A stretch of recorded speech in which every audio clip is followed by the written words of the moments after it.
Well, hello. Hey. What's happening up with you folks tonight? Thanks for tuning in for another episode of On the Cutting Room Floor. I'm your host, Tony Ray Harvey. And as always, I'm bringing this out in the southwest part of Sacramento, the Greenhaven Pocket area. Let's get down into it. Sacramento Kings won on the road tonight. They beat the Houston Rockets 113-103 without the services of Domantas Sabonis. Domantas only played just a little bit over a minute tonight, folks, and he pulled up with a left hamstring, which has been reported moments after it happened, and I hope he's okay. I hope he's okay, and I hope he will be available Monday when the Kings take on the Dallas Mavericks for their third road trip on this 4-game excursion. Don't know what it looks like, but, from what I gathered with the interim coach, Doug Christie said after the game during the post-game interview, we'll see in the coming days, quote unquote. We'll see in the coming days. So I don't know which way that swings, but it didn't look good. Absolutely did not look good. And of course, he had some help walking off the court, which to me means it was pretty serious. Domantas has been playing like an Iron Man for the last few seasons for the Kings. He's been giving it his all. So with them being in this kind of predicament, the Kings that is, I have a little bit of concern. But though I have a little concern, I did like the way Jonas Valančiūnas filled in for him. He filled in admirably tonight, and that was a big help coming off the bench, which means the Kings are really fortunate to have him, on the roster. Remember, he was traded here from the Washington Wizards. He was only there for a half a season. He played for the New Orleans Pelicans for the last few seasons. Now he's with the Kings. He's playing with his countryman, Domantas Sabonis. They're both with Lithuanians. So let's see what happens with that. The Kings don't won their third straight game. I'm liking that. The second straight game on the road, they have improved to 31-28 on the season. I'm liking that. And they seem like they got a little bit of momentum going on. Regardless of what the outcome is on this road trip, they will be at 500 or more.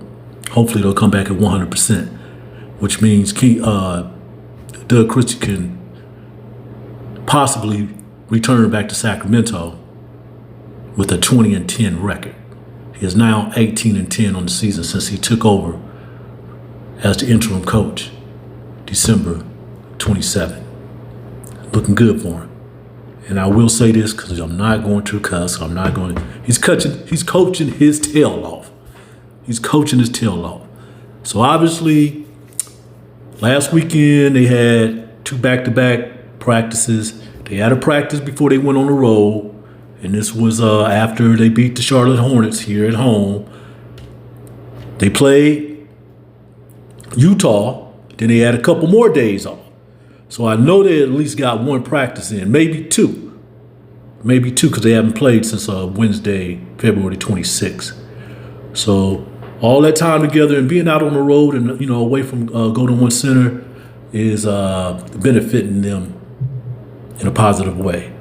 So the little time that they're getting together and they're working things out with the coaching staff and Doug seems to be paying off right at this time. Because yes, they are 31-28. They are still sitting in that 10th position in the NBA Western Conference standing. But there's no time, to look back. Full steam ahead for the Kings. And I know the Sacramento fans are liking that. I know I am liking that. They won't return back to Sacramento until March 7th, where they will play the San Antonio Spurs. And hopefully we'll see De'Aaron Fox, who was traded there back February 3rd, I want to say. It was right before the trade deadline, so I want to say February 4th or 5th. But anyway, he could be a chance that he might be coming back to Sacramento to play against the team. And I know De'Aaron Fox, he's thinking about that beam. He don't want to like that beam. That's should he play. But anyway, right now we still have 2 more games on this road trip, and then we'll see what happens. They play the Dallas Mavericks this Monday, March 3rd. And then their last road trip will be in Denver, March 5th, before they return home for a contest against the San Antonio Spurs. So, can say this, when Domantas Sabonis left the game moments after the first quarter, that's when the Kings, they start to turn the heat up on, I don't know if you used the Rockets. Yes, they did. DeMar DeRozan, he had 21 points and 6 assists. Zach LaVine, he contributed 20 points and 6 rebounds to lead the Kings to a 113-103 road win over the Rockets. Kings improved to 31-28. They're 16-14 on the road this season. They're 2 games over 500 on the road this season. Malik Monk, he had 16 points and 5 rebounds, while Jonas Valančiūnas came off the bench and generated 15 points, 14 rebounds, and 4 steals, and 3 block shots as a fill-in for Sabonis. Right on. The 7-foot Lithuanian, he had 5 offensive rebounds in 29 minutes. The Kings had 55 total rebounds, so you would think that Sabonis was playing and doing all the damage, but this was definitely a collective effort from the unit. As I said before, Doug has improved to 18-10 as the interim coach. 10 players scored for Sacramento, including that 1 point, that 1 free throw that Domantas made right before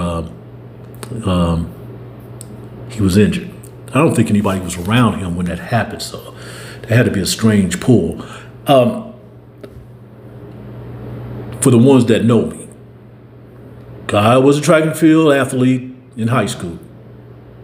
And before that, since my elementary days.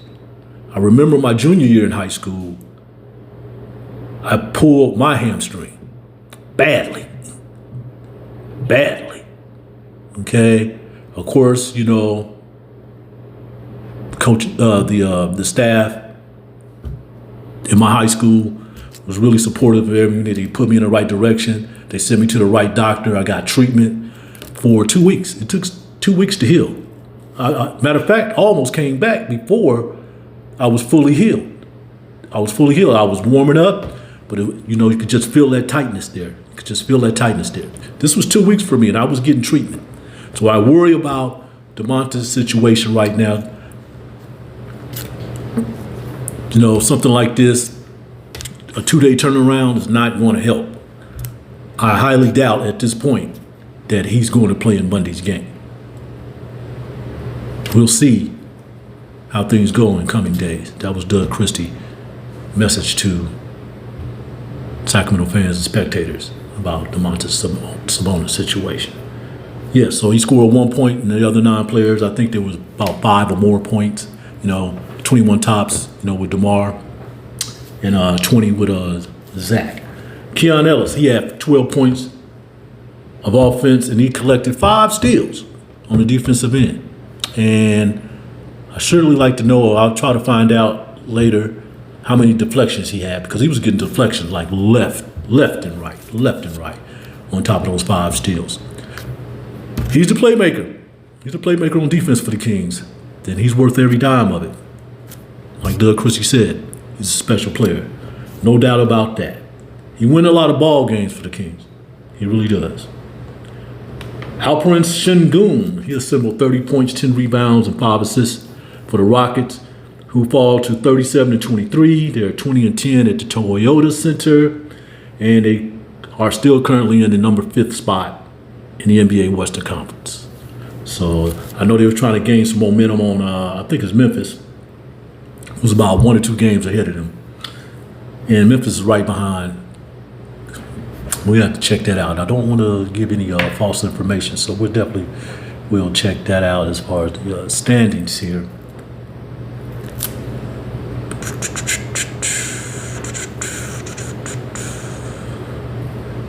In the Western Conference,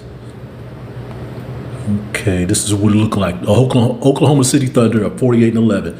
They're number one in the NBA West. Then it's the Denver Nuggets. Los Angeles Lakers, they done moved up. As a matter of fact, they moved ahead of the Memphis Grizzlies. The Houston Rockets sitting there in number 5, and the Clippers are in number 6. The Kings, I did provide some miscalculation there. The Kings moved to 8. They moved to the 8th spot with this win, with that 31-28. There must have been some changes here. There were some other games played tonight. Minnesota Timberwolves, they fall to 32-29. They're in the 9th spot. Dallas fall all the way down to 10. So this game between the Kings and Dallas is going to be one heck of a game on Monday. So I'm looking forward to that. I'm really looking forward to that. So let me repeat that again. The Oklahoma City Thunder, 1. Denver Nuggets, 2. Los Angeles Lakers, 3. Memphis Grizzlies, 5. LA Clippers, 6. The Golden State Warriors, who have been hot since they got Jimmy Butler. They are in the 7th position, 32-28, and the Kings are right behind them, 31-28. The Minnesota Timberwolves, they may have lost. I know Anthony Edwards, he was suspended. He reached the pinnacle of 16 technical fouls on the season. Once that happened, you're suspended. So that cost them a game. But they were playing Utah. Let me see what, Utah is 15-44. So okay. So, but anyway, the Minnesota Timberwolves, they fall tonight. And Dallas is right behind them at that 10th spot. Phoenix, way back in the rearview mirror at 28-32 in that 11th spot. Matter of fact, they better look out because the Portland Trailblazers are on their behind. And if they catch the Phoenix Suns, they're going to be looking at the Dallas Mavericks later. But Kings are not out the woods. We know this. We know this. But that is the situation in the Western Conference Final. Okay, so I think the score was 1-0 when Sabonis went out. Then the Rockets, they scored 3. They scored 2 more buckets. But after that, the Kings went on an 18-3 run. So they were up by 16 points in the first quarter. The Rockets, they rallied back to cut the margin 25-21 to end the frame. Okay, the Kings were up by 10 points in the second interval before the Rockets outscored Sacramento 30-14 to claim a 54-51 lead after a 3-pointer by Dillon Brooks. After seesaw battle, the Kings took control to finish the first 24 minutes with a 63-59 advantage at halftime. Şengün's 3-point play cut the Kings' margin 84-82, but a 3-ball made by LaVine and a layup by Jake LaRavia allowed the Kings to lead 89-82 through 3 quarters of play. For assurance, Monk's basket with 3:48 left to play in the fourth quarter put the Kings ahead 111-98. They closed it out. Once again, the Kings had 55 rebounds. The Rockets had 49. Sacramento bench outscored the Rockets reserve 58-49. I got that wrong. Got to fix all of that. 58-49. And the Kings only turned the ball over 13 times, so they equaled their season average at 13.6 per game. So that is the ball game. That, my friend, is like Walter Cronkite say, my favorite television broadcaster. That's the way it is. That's the way it is. Let's see here now. Because the Hornets were able to receive. Let me see here. Fred VanVleet, he returned to action. He was out for about 11 games, and he scored. He didn't do that well. He only had 3 points, so he had 1 3-pointer. Okay. Tari Eason, he had 14 points for the Rockets. As I said, Şengün, he had 30 points, 10 rebounds, and 5 assists, 6 turnovers. Okay. Dillon Brooks, he did finish with 12 points. Dillon Brooks and DeMar DeRozan, they got into a little, not a skirmish. They were assessed double technical fouls in the second half. There was a little jawing going on between those two. Those two have history. I've seen some highlights of them two, near altercations, and a couple of those happened while DeMar was playing with the Chicago Bulls. So obviously they don't like each other. They do not like each other. But hey, in the heat of the battle, that's competition. That's the way it is. It's basketball. It is basketball. They were able to remain in the game. So it wasn't as bad as it was. The referees, the officials, they had it under control. They had it under control. So I'm not going to say Houston Rockets got punked tonight. I'm not going to say that. But they did get swept for this season. The Kings beat them 3 straight times. 2 times at Golden One Center, and tonight on the road in Toyota Center. Last season was the Houston Rockets swept the Kings. Now the Rockets like to play that physical style type of basketball, but I think the Kings are kind of warmed up to that because they can give it back as well. Who knows? Maybe they'll meet in the postseason at some point. We have to see how the Kings shake out with 23 games left. 23 games left. So I'm gonna speaking of 23 games to go, put it right back where I said my last digital commentary after the Kings had beat the Utah Jazz. Okay, you got 23 more games. You're sitting at 31 wins. Okay, I know you can get 10 more to make it 41. I know you can make it 41. Get 12 more, that's 43. 14 more, that's 45. 23 games left. And you do have a lot of home games coming up here in Sacramento. And we also know Doug Christie don't like that losing at home business. Neither does the fans. Neither does I.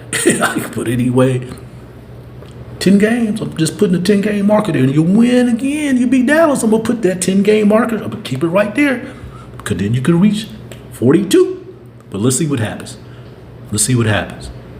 As we know, this has been one destructive season, but it seems like it's going to be salvaged. And it's going to be salvaged behind the guidance of Doug Christie and his coaching staff. The coaching staff that Mike Brown left behind. The coaching staff that Monty McNair, the GM, and Wes Wilcox decided to keep in place to help Doug navigate through all of this. Right now they're playing pretty well, and they could be playing better. I mean, they're playing well now, but they can play better. The defense was definitely much better tonight. I mean, wow. With Keon doing this thing, getting reflections, he gets steals. They had a total of 13 steals altogether. Valančiūnas had 4 of them himself on top of the 5 that Keon had. It really looked good. The ball handling was a little bit better. I was a little worried about Malik. Malik had, the first half Kings had, I think, 6 turnovers. 4 of them was by Monk. Matter of fact, I think he did that in the first quarter, but a little bit better. A little bit better. He was definitely iced in the second half. He didn't have that many miscues, mishandling the ball in the second half, which I like too. But yeah, yes, this is they're looking good. Kings are looking good. I won't hold you too much longer. No, I'm going to salvage. I'm going to bathe into the glory of this victory. If I could say it like that, yeah. Well, to end the night off, I think I have me a beverage, enjoy myself, but I will be back here in 24 hours, and we'll see what the outcome is that game between the Sacramento Kings and Dallas, March the 3rd, and see if they can make it 3 in a row on this 4-game road trip. I'm looking forward for Doug Christie to move it to 19-10 by Monday. It's going to be a tough one in Denver, but I'm not going to look at that right now. First thing first is Dallas, and Dallas is having a whole bunch of personnel issues because those injuries, the injury bug has hit them pretty hard. So we'll see how the Kings respond to that. They have to beat those teams that are, have a weak roster, especially on the road. I'll say that too. Can be playing around. So we'll have more information on Domantas Sabonis as well. But in the meantime, like I said, let's just enjoy this victory for the next 24 hours because they will be back at it. They will be back on the court March 3rd. I do want to thank everyone for tuning in and listening to another episode of Undercutting the Room Floor. I'm the host, Tony Ray Harvey. And all I'm asking is you to hit that like button, hit that subscribe button, and hear what I got to say. And I have a lot to say. So, everyone, have a great evening and have a great Sunday. Peace. I'm out.